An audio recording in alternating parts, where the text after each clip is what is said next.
माने भी ले जाता था, रोज वजन तोल के भी दिखता था। इस प्रकार धीरे धीरे समय बीतते गया। कुछ दिनों के बाद में कलिया बेटी बड़ी हो गई।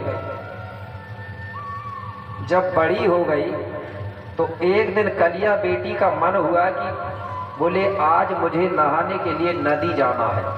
गांव से नदी दूर थी, तो वो अपनी माँ के पास पहुंची, सोना रानी के पास, और कहने लगी, माँ आज मैं नहाने के लिए नदिया जाऊंगी।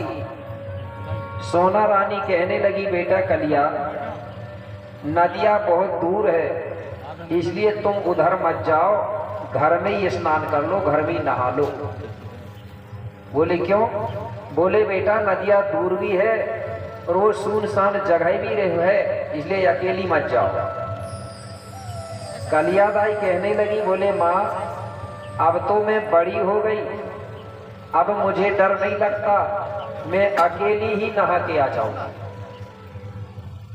रानी कहने लगी, बेटा कलिया वो बात नहीं है, बोले लड़कियों को अकेले कहीं भी सुनसान जगह में नहीं जाना चाहिए। रानी ने बार बार मना किया मेरे भाई, लेकिन कलिया बेटी ने बिल्कुल भी नहीं मानी और जबरदस्ती हट करके नहाने के लिए घर से निकल गए। अब चलते चलते कलिया दाई नदिया पहुंची। नदी में जाके देखी कि इधर कोई है तो नहीं, चारों तरफ घूम घूम के देख रही है। कलिया दाई को कोई नहीं दिखा। कलिया दाई ने सोची कि कोई नहीं है, सुनसान जगह है। कलिया दाई ने अपने पूरे कपड़ा उतारी और नदी के अंदर जाके, मतलब बीच धार में जाके खड़ी होकर डुबकी लगा लगा के नहाने लगी। इस प्रकार कलिया दाई ने खूब नहाई और नहाने के बाद फिर नदी से बाहर निकली और नदी के बाहर निकल करके फिर देखती है चारों तरफ, मुझे किसी ने नहाते समय देखा तो नहीं है। फिर भी कलिया दाई को कोई नहीं दिखा। कलिया दाई ने सोची कि किसी ने नहीं देखा है, तुरंत अपनी कपड़ा पहनी और कपड़ा पहन करके घर के तरफ वापिस आने लगी। तो कलिया दाई जिस रास्ते से वापिस लौट रही थी, उसी रास्ते में, उसी मार्ग में क्या हुआ कि उसी समय उस मार्ग में हरि बैठा था एक तपधारी और तहां निकट जा कलिया ने मीठे बचने उचारी। कलिया दाई लौट रही थी, उसी रास्ते में देखी कि रास्ते के बाजू में एक जटा जूटधारी, टीका चंदन लगाया हुआ तपस्वी जैसा कोई बैठा है। कलिया दाई ने सोची कि तपस्वी ने तो नहीं देखा मुझे नहाते समय, चलो बोले इस तपस्वी के पास जाके पूछना चाहिए। तुरंत कलिया दाई वो तपस्वी के पास पहुंची। वो तपस्वी आंख बंद करके बैठा हुआ था आसन लगा के, और कलिया दाई वही तपस्वी तपधारी के किनारे जाके हाथ जोड़ के खड़ी हो गई और वो तपधारी तपस्वी से कहने लगी, बोले बाबा मैं नदी में स्नान कर रही थी, नहा रही थी, उस समय क्या तुमने मुझे नहाते समय देखा है? अब तपस्वी आंख बंद करके बैठा था, सुन रहा था, लेकिन तपस्वी ने बिल्कुल भी नहीं बोला। कलिया दाई फिर बोलती है, बोले बाबा मैं ये पूछ रही हूँ, बोले कि मैं जब नहा रही थी तब तुमने मुझे देखा है क्या? तपस्वी सुनते रहा, लेकिन आंख बंद करके बैठा रहा, कुछ भी नहीं बोला। कलिया दाई ने सोची कि मैं बार बार बोल रही हूँ, रे बाबा बोल नहीं रहा है, इसने नहीं देखा होगा, ये तो आंख बंद करके ध्यान में लीन है। चलो बोले अब चलना चाहिए। कलिया दाई तुरंत वहां से घर की तरफ जाने लगी। तपस्वी ने सोचा कि ये लड़की मुझे बार बार बोल रही थी और मैंने इसको बोला नहीं, ये मुझसे निराश होके जा रही है, गुस्सा होके जा रही है, अभी भी समय है, बोले बात कर लेना चाहिए। तपस्वी ने तुरंत अपनी आंख खोला और कलिया के तरफ देखते हुए बोला कि बेटा इधर आओ। कलिया दाई ने तुरंत लौट के देखी, अरे बोले जब मैं ये बाबा को बोल रही थी तब इसने बोला नहीं और अब बोल रहा है, चलो बोले अब कोई बात नहीं, अब उस तपस्वी से मिलके ही जाना चाहिए। तुरंत कलियाबाई लौटी और उस तपस्वी के पास पहुंची। बंद है झरझरा थे और तपस्वी से फिर बात की। इस प्रकार तपस्वी और कलिया दोनों के बीच में चर्चाएं हुई। उस तपस्वी को सूका आसरा के नाम से जाना जाता था। क्या नाम था? सूका आसरा। अब कलियाबाई चर्चा करके अब फिर बोले ठीक है बाबा, बोले अब मैं घर जा रही हूं। तो जब घर जाने लगी तो तपधारी तपस्वी ने एक डूमर का फल उठाया, एक डूमर का फल उठाया और कलियाबाई को प्रसाद करके दे दिया। कलियाबाई ने उस डूमर का फल लाई और प्रसाद समझ के उस फल को खा गई। और खाने के बाद कलियाबाई को सुकून आनंद की प्राप्ति हुई। कलियाबाई तुरंत वहां से घर चली गई। घर पहुंची। अब दूसरे दिन जैसा सुबह हुआ तो राजा का काम तो था कलियाबाई का वजन तोलने का। दूसरे दिन जब राजा ने कलियाबाई का वजन तोला मेरे भाई, तो कलियाबाई का वजन 5 फूलों से 1 बढ़ गया। राजा को शंका हो गई। राजा पूछने लगा, बेटा कलिया, तुम कल नहाने गई थी, बोले उधर तुमको कोई मिला था क्या? बोले हाँ पिताजी मिला था, एक तपधारी दिव्य शक्ति वाला बाबा मिला था। बोले बेटा कलिया अब दोबारा उधर मत जाना, क्योंकि वो असली तपस्वी है कि नकली है बोले पता नहीं। कलियाबाई कहने लगी पिताजी वो बोले दिव्य शक्ति वाला तपधारी है, तपस्वी है, मैं आज और जाऊंगी और वो बाबा से मिल के आऊंगी। पिताजी ने मना किया बार बार, लेकिन कलियाबाई ने पिताजी की बात भी नहीं मानी और जबरदस्ती दूसरे दिन मेरे भाई नहाने के लिए फिर वही नदियां चली गई। नदी में नहाई। नहाने के बाद फिर वो तपस्वी के पास गई। तपस्वी ने फिर मेरे भाई दूसरे दिन 2 फल दे दिया। दोनों फल खाई और चली गई। इस प्रकार से कलिया बेटी वो तपस्वी के पास 7 दिन तक गई। कितने दिन तक? 7 दिन तक। तो तपस्वी ने पहले दिन 1 फल दिया, दूसरे दिन 2 फल दिया, तीसरे दिन 3, चौथे दिन 4, पांचवें दिन 5, छठवें दिन 6 और 7वें दिन 7। इस प्रकार से कलियाबाई ने 7 दिन में वो तपस्वी के यहां से कितने फल खा गई? पहले दिन 1 खाई, दूसरे दिन गई तो बाबा ने 2 दिया, तो कितने हो गए? 3। तीसरे दिन गई तो बाबा ने 3 दिया, पहले के 3 और ये 3, 6। ऐसा करके हर दिन 1-1 फल बढ़ते गए। तो कलियाबाई ने 7 दिन में मेरे भाई 28 फल खा गई। कितने फल होते हैं पूरे जोड़ेंगे तो? 28। और पहले कलिया का वजन कितना था? 5 और 28 कितने हो गए? 33। कलियाबाई का वजन बढ़ गया। क्यों बढ़ा? कलियाबाई मेरे भाई गर्भवती हो गई।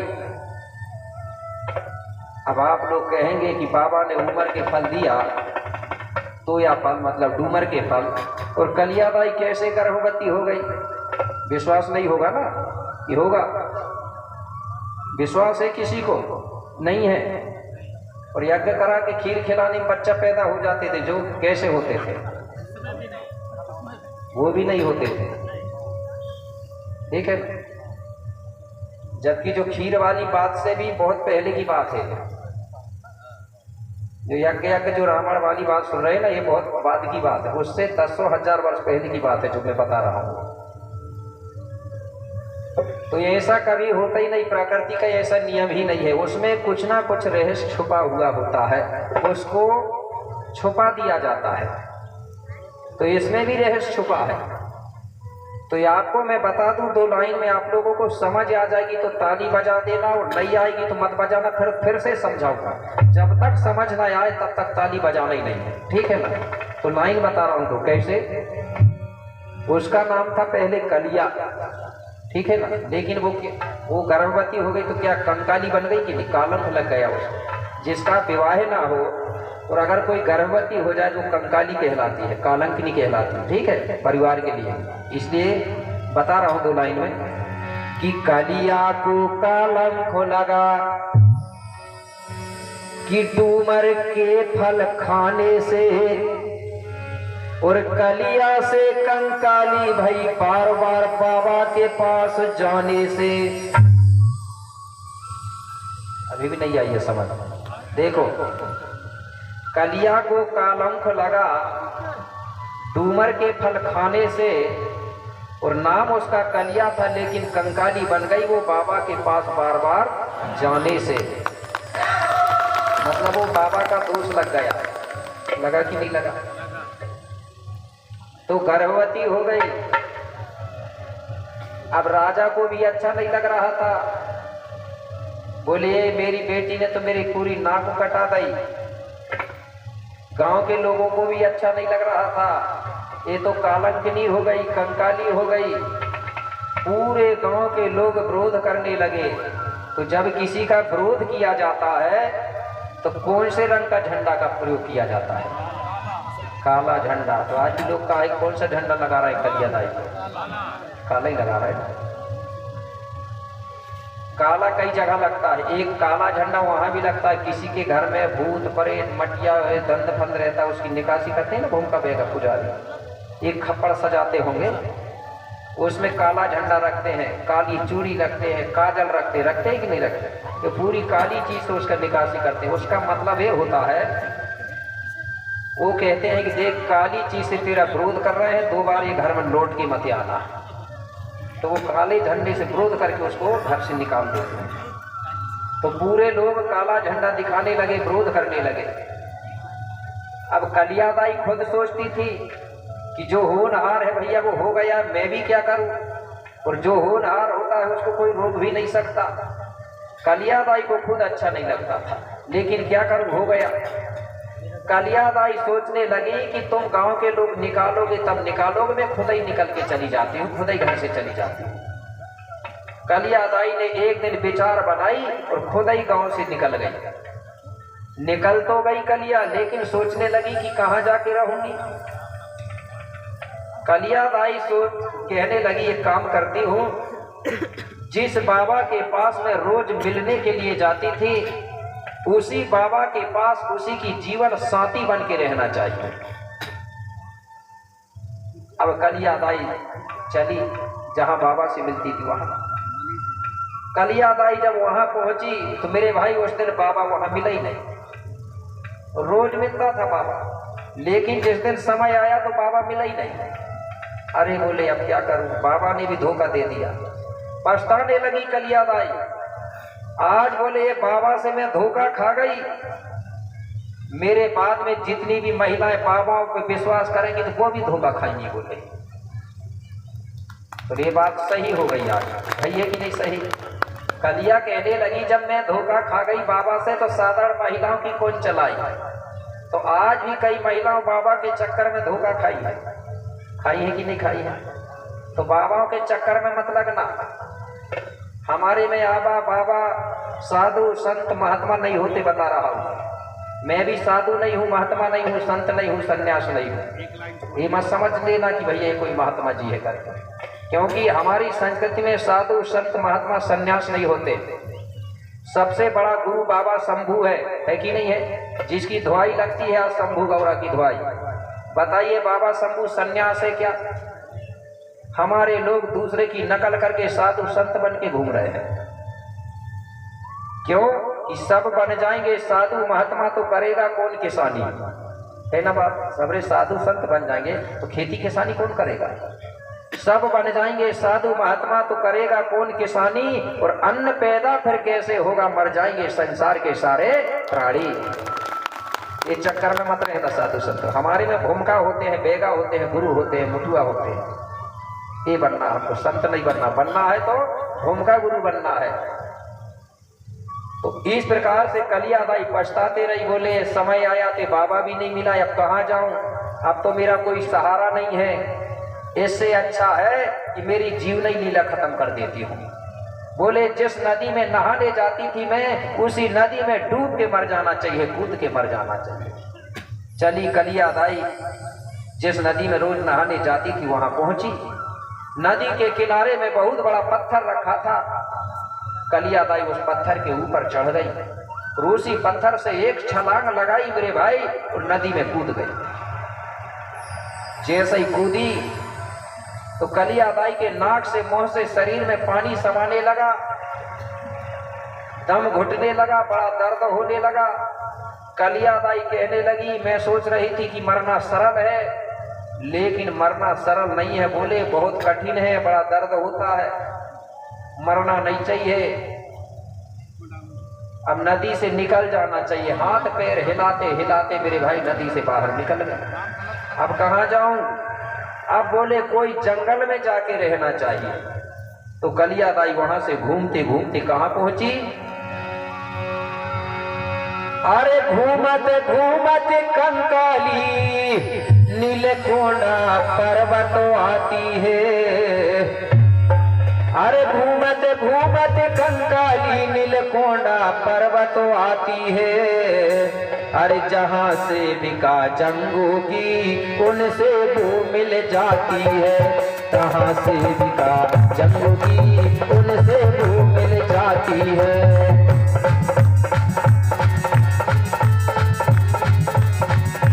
घूमत घूमत कंकाली नीलकोंडा पर्वत आती है।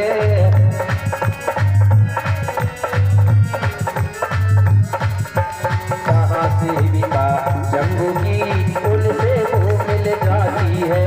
कहाँ सेविका जंगू की उनसे वो मिल जाती है। उनसे वो मिल जाती है। उनसे वो मिलो जाती है। घूमते घूमते कलियादाई नीलकोंडा पर्वत पहाड़ी पहुंची। उसी नीलकोंडा पर्वत में जो रायतार जंगोदाई की सेविकाएं थी वो भी उसी जंगल में घूम रही थी।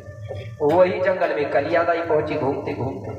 जैसे ही जंगोदाई की सेविकाओं ने देखी कलियादाई को तो देख के ही समझ गई कि अरे ये लड़की को भी बोले कलंक लगा है, इसको भी समाज ने निकाल दिया है। अब बोले बेचारी कहाँ जाएगी, जो होनहार था तो हो गया, लेकिन समाज की बेटी है, इसका कोई सहारा नहीं है। इसलिए एक काम करो, इस लड़की को भी बोले अपने जंगोदाई के आश्रम रख लो। वो महिलाओं ने क्या करी, कलियादाई को बड़े मान और सम्मान के साथ लेवा करके रायतार जंगोदाई के आश्रम पहुंचा दिया और जंगोदाई को सारा समाचार बताई। जंगोदाई कहने लगी, बेटा कलिया, तुम मन में चिंता मत करो, टेंशन मत लो, तुम यही मेरे आश्रम में रहना। तुम्हारा जो भी बच्चा पैदा होगा तो इसी आश्रम में पूरी व्यवस्था होगी। और तुम अकेली नहीं हो, मेरे आश्रम में तुम्हारी जैसी ढेर सारी कलंकित महिला है, गर्भवती और बेवा महिला भी है। तुम इन्हीं के साथ रहना, तुम्हारी पूरी व्यवस्था होगी। तो कलियादाई को भी उसी आश्रम में रख लिया गया। तो जो जंगोदाई का जो अनाथ आश्रम है परदुली कोट में, वो आश्रम जंगोदाई का है। तो जंगोदाई ने क्या किया था, जितनी महिलाओं के पति खत्म होते थे वो सब महिलाओं को अपने आश्रम में आसरा सहारा देती थी, रखती थी। और जो लड़कियों को कलंक लग जाता था उनको भी अपने आश्रम में रखती थी। तो जंगोदाई के आश्रम में दो प्रकार की महिला थी, मतलब बेवा महिला और कलंकित महिला। इन सबकी मुखिया थी जंगोदाई। तो वहां जितनी भी महिला थी उनमें से कुछ महिलाएं गर्भवती भी थी। तो वो गर्भवती महिलाओं का मन बहलाने के लिए, उनका टेंशन मिटाने के लिए बताया जाता है कि जंगोदाई ने भी जवारे बोया हुआ था।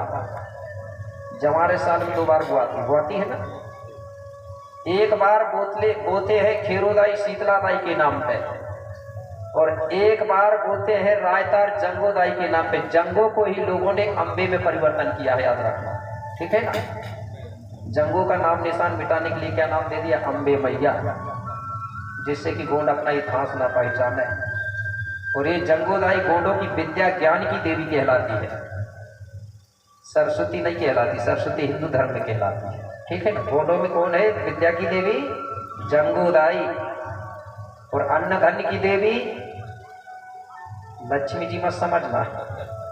अन्न धन की गोंडी में देवी है पंडरी और पुंगारदाई। कल गाथा बताऊंगा खेरो खोट की ना, तब मिलेगा इसका रहस्य, ठीक है। हाँ, तो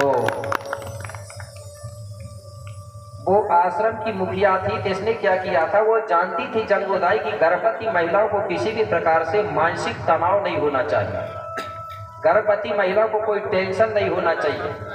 इसलिए ये महिलाओं का मन बहलाने के लिए उसने जवारे बो के एक माध्यम बनाया था, और जवारे के माध्यम से वो गीत गा गा के और महिलाओं को सुनाती थी, उनका मन बहलाती थी। तो 9 माह तक का मतलब हुआ, 9 माह तक उसने ये काम किया था, तो 9 माह को लोगों ने 9 दिन बना दिया, ठीक है ना। 9 माह तक सभी महिलाओं का वो मन बहलाती थी और उनका टेंशन मतलब मानसिक तनाव को दूर करती थी। इस प्रकार से जंगोदाई सभी महिलाओं को वहां रखती थी। धीरे धीरे समय बीतते गया। कुछ दिनों के बाद में जो वहां बेवा महिला थी, जिनके पति खत्म हो चुके थे, उन सभी बेवा महिलाओं ने बच्चों को जन्म दिया। तो बेवा महिला जितनी थी उन सभी महिलाओं के बच्चे हुए 5।